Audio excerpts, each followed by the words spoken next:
कांप उठी तेहरान की जमीन। राष्ट्रपति ट्रंप के एक इशारे पर होने वाली है अब तक की सबसे भीषण मिसाइल वर्षा। खाड़ी देशों में मच गया है हाहाकार। रुक गई पूरी दुनिया की सांसें।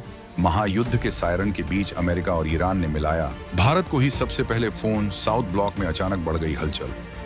खाली हो गया कतर का सबसे बड़ा अमेरिकी एयरबेस। रातों रात अपने सैनिकों को हटाकर अमेरिका ने दे दिया फाइनल वॉर का सबसे बड़ा सिग्नल। भारत का रेड अलर्ट जारी। ईरान में मौजूद भारतीयों को तुरंत निकलने का आदेश देकर नई दिल्ली ने बता दिया अगले 24 घंटे में क्या होने वाला है। सऊदी से लेकर बहरीन तक दहशत। ईरान ने पड़ोसी देशों को दी खुली चेतावनी, अगर अमेरिका को जगह दी तो तुम्हारे शहर बना देंगे कब्रिस्तान। घड़ी की सुइयां टिक टिक कर रही हैं और दुनिया के नक्शे पर एक बहुत बड़ा धमाका होने वाला है।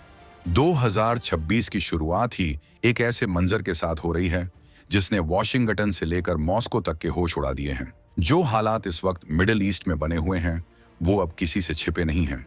हवाओं में बारूद की गंध है और समंदर में जंगी जहाजों का शोर।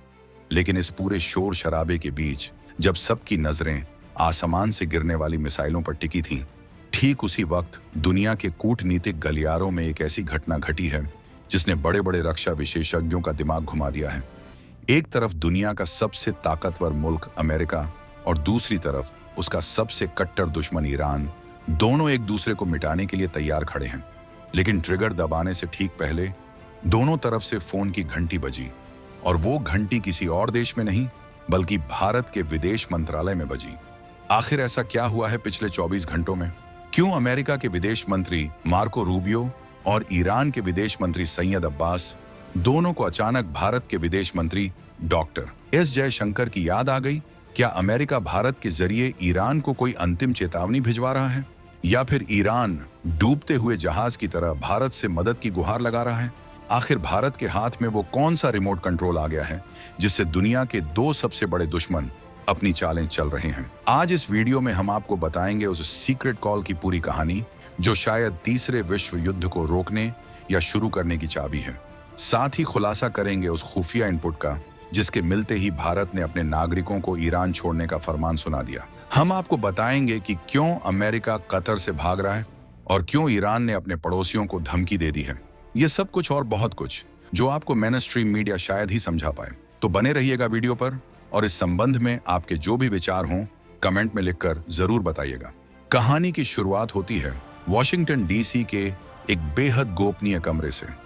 व्हाइट हाउस में राष्ट्रपति डोनाल्ड ट्रंप की वापसी के बाद से ही ये तय माना जा रहा था कि ईरान के साथ अमेरिका का हिसाब किताब अब सॉफ्ट नहीं रहने वाला। 2025 गुजरते गुजरते हालात इतने बिगड़ चुके थे कि अब बातचीत से आगे निकल चुकी थी। लेकिन 2026 के जनवरी महीने में जो हुआ वो किसी ने सोचा नहीं था। पिछले 24 घंटों के भीतर भारत के विदेश मंत्री डॉक्टर एस जयशंकर के फोन की घंटी घनघना उठी। कॉलर आईडी पर नाम था मार्को रूबियो, अमेरिकी विदेश मंत्री। कहने को तो ये एक रूटीन कॉल बताई गई। सरकारी बयानों में कहा गया कि ट्रेड डील और इकोनॉमिक टाई पर बात हुई है। लेकिन आप और हम जो जियोपॉलिटिक्स की एबीसीडी भी समझते हैं वो जानते हैं कि जब युद्ध के बादल सिर पर मंडरा रहे हों तो कोई व्यापार की बातें नहीं करता। ये कॉल रूटीन नहीं थी, ये एक वार्निंग कॉल थी। कूटनीतिक जानकारों का मानना है कि अमेरिका जब भी किसी देश पर कयामत ढाने वाला होता है तो वो अपने स्ट्रेटेजिक पार्टनर्स को, अपने भरोसेमंद दोस्तों को पहले ही लूप में ले लेता है। अमेरिका जानता है कि पूरी दुनिया में अगर कोई एक देश है जिसकी बात ईरान अब भी सुन सकता है या जिसका प्रभाव ईरान पर है तो वो भारत है। ट्रंप प्रशासन ये बहुत अच्छे से समझता है कि भारत की दोस्ती अमेरिका से भी है और ईरान के साथ भी हमारे पुराने संबंध हैं। मार्को रूबियो का फोन आना इस बात का सबसे बड़ा सबूत है कि अमेरिका ने अपना मन बना लिया है। उन्होंने शायद डॉक्टर जयशंकर को अमेरिका के अगले कदम की जानकारी दी होगी या शायद ये इशारा किया होगा कि मिस्टर मिनिस्टर, हम एक्शन लेने वाले हैं। आप अपने लोगों को वहां से निकाल लीजिए और अगर हो सके तो तेहरान को समझा दीजिए कि वो सरेंडर कर दे। ये भारत की कूटनीतिक ताकत का वो नमूना है जिसे देखकर दुनिया हैरान है। सोचिए, जिस सुपर पावर अमेरिका के पास दुनिया की सबसे बड़ी खुफिया एजेंसी CIA है, वो भी ईरान पर कोई बड़ा कदम उठाने से पहले भारत को विश्वास में लेना जरूरी समझता है। लेकिन कहानी में असली ट्विस्ट तब आया जब अमेरिका ने वो किया जो उसने अफगानिस्तान में किया था। भागना शुरू किया। लेकिन इस बार डर से नहीं, बल्कि एक सोची समझी रणनीति के तहत अमेरिका ने कतर स्थित अपने सबसे बड़े एयरबेस अल उदीद से अपने जवानों को हटाना शुरू कर दिया है। ये कोई छोटा मोटा बेस नहीं है, ये मिडिल ईस्ट में अमेरिका का नर्व सेंटर है। यहीं से सारी कमांड दी जाती है, यहीं से सारे ड्रोन उड़ते हैं। अचानक वहां से सैनिकों को हटाना, ये चीख चीख कर बता रहा है कि कुछ बहुत भयंकर होने वाला है। इसके दो ही मतलब निकाले जा रहे हैं। पहला, अमेरिका को पक्का यकीन है कि जैसे ही वो ईरान पर मिसाइलें गिराएगा, ईरान पलटवार करेगा और ईरान के पलटवार की रेंज में सबसे पहले कतर का यही बेस आएगा।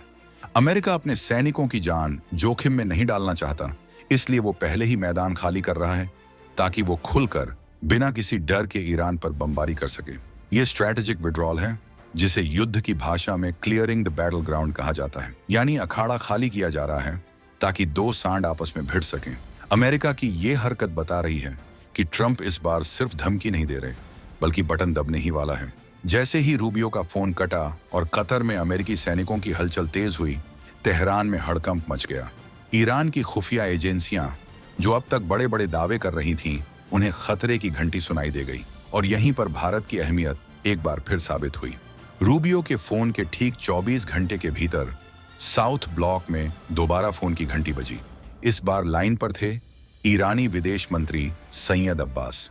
ये कोई इत्तेफाक नहीं है। 24 घंटे के अंदर दुनिया के दो जानी दुश्मन एक ही देश के विदेश मंत्री को फोन कर रहे हैं। ईरान का फोन आना यह बताता है कि वहां बेचैनी किस कदर बढ़ चुकी है।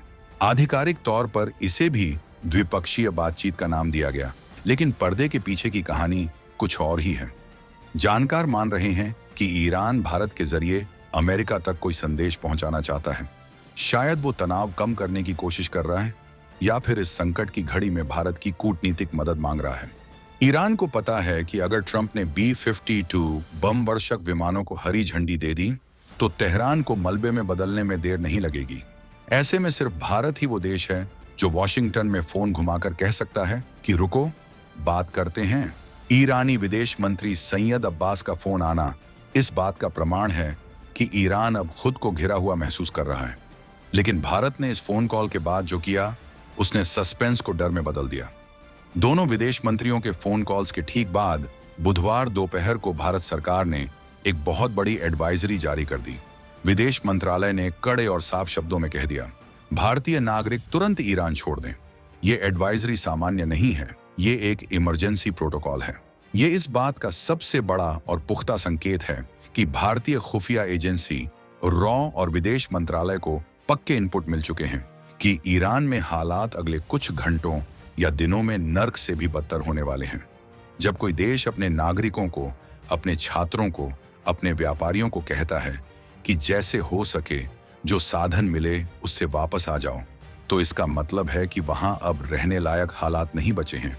डॉक्टर एस जयशंकर ने अपने सोशल मीडिया प्लेटफॉर्म एक्स पर पोस्ट करते हुए इस बात की पुष्टि की कि उनकी ईरानी विदेश मंत्री से बात हुई है। उन्होंने लिखा कि ईरान के मौजूदा हालातों पर चर्चा हुई, लेकिन इस कूटनीतिक भाषा के बीच का सच ये है कि भारत अपने लोगों को वॉर जोन से निकालने के लिए पूरी तरह एक्टिव हो चुका है। ये एडवाइजरी, ये फोन कॉल्स और ये भाग दौड़ सब एक ही दिशा में इशारा कर रहे हैं। काउंटडाउन शुरू हो चुका है। भारत किसी भी कीमत पर अपने नागरिकों को फंसा हुआ नहीं देखना चाहता, जैसा यूक्रेन या सूडान में हुआ था। ये नए भारत की सतर्कता है। लेकिन सवाल यह है कि ईरान, जो खुद को बहुत ताकतवर बताता है, वो इस वक्त क्या कर रहा है? क्या वो सिर्फ फोन घुमा रहा है या उसके तरकश में भी कोई तीर बाकी है? जवाब है, ईरान भी चुप नहीं बैठा है। वो भी अपनी आखिरी बाजी लगाने की तैयारी में है। अब जरा ईरान के नजरिए से देखिए।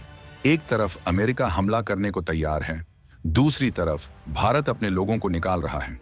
ऐसे में ईरान ने अपनी सर्वाइवल मोड वाली रणनीति अपना ली है। ईरानी रिवॉल्यूशनरी गार्ड्स IRGC के बयानों में डर नहीं, बल्कि एक अजीब सी सनक दिखाई दे रही है। रिवॉल्यूशनरी गार्ड्स के एरोस्पेस कमांडर माजिद मुसावी ने छाती ठोककर बयान दिया है, हम तैयार हैं, हमारे मिसाइलों के भंडार भरे हुए हैं और हम अपनी तैयारियों के पीक पर हैं। ये बयान अमेरिका को डराने के लिए है या खुद को तसल्ली देने के लिए, ये तो वक्त बताएगा। लेकिन ईरान ने जो अगला कदम उठाया है, उसने पूरे मिडिल ईस्ट को हिलाकर रख दिया है। ईरान ने अपनी बैलिस्टिक मिसाइलों का मुंह सिर्फ अमेरिका की तरफ नहीं, बल्कि अपने ही पड़ोसी देशों की तरफ मोड़ दिया है। ईरान ने कतर, यूएई, बहरीन और सऊदी अरब को खुली धमकी दी है। तेहरान का संदेश एकदम साफ और खौफनाक है। अगर तुमने अमेरिका को अपनी जमीन दी, अगर तुमने अमेरिका को अपने एयरबेस इस्तेमाल करने दिए हमारे खिलाफ, तो हम तुम्हें नहीं छोड़ेंगे। हम तुम्हारे शहरों को, तुम्हारे तेल के कुओं को और तुम्हारे अमेरिकी बेसों को कब्रिस्तान बना देंगे। ये धमकी मजाक नहीं है। ईरान की प्रॉक्सी ताकतें, चाहे वो यमन के हूथी हों या लेबनान का हिजबुल्लाह, सब एक्टिव हो चुके हैं। यही वजह है कि कतर ने अपने यहाँ से अमेरिकी गतिविधियों को सीमित करने की बात कही है। कोई भी देश अमेरिका और ईरान की लड़ाई में सैंडविच नहीं बनना चाहता। ईरान की ये रणनीति जैसी है कि अगर हम मरेंगे तो सबको लेकर मरेंगे। उसने पूरे क्षेत्र में एक रिंग ऑफ फायर बना दिया है। खैर, आप हमें कमेंट करके बताइए, क्या आपको लगता है कि भारत की मध्यस्थता से ये युद्ध रुक सकता है, या फिर अमेरिका को अब ईरान पर हमला कर ही देना चाहिए? आपकी राय बहुत मायने रखती है, तो कमेंट बॉक्स में लिखना मत भूलिएगा। और अगर आपको ये इनसाइड स्टोरी, ये बेबाक विश्लेषण पसंद आया हो, तो वीडियो को लाइक करें और अपने दोस्तों के साथ शेयर करें, ताकि उन्हें भी असली सच पता चले।